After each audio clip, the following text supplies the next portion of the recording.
In the small town of Black Hollow, nestled deep within the misty forests of New England, legend spoke of a man who died in the year 1700, only to rise again centuries later.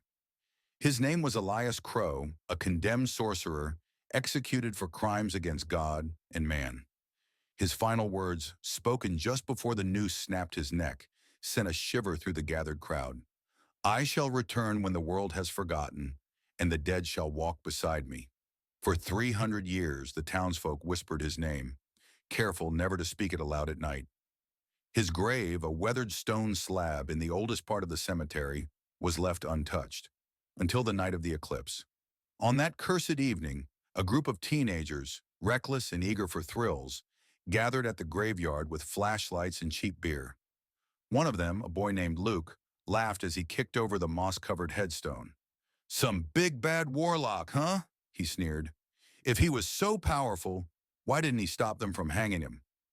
The ground beneath them trembled. A sudden, unnatural silence fell over the woods. The air turned icy, their breath misting in the dark.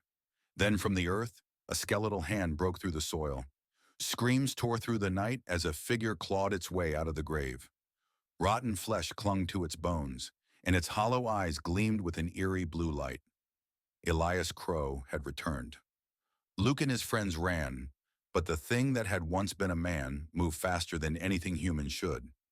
One by one, the screams cut off, swallowed by the whispering wind.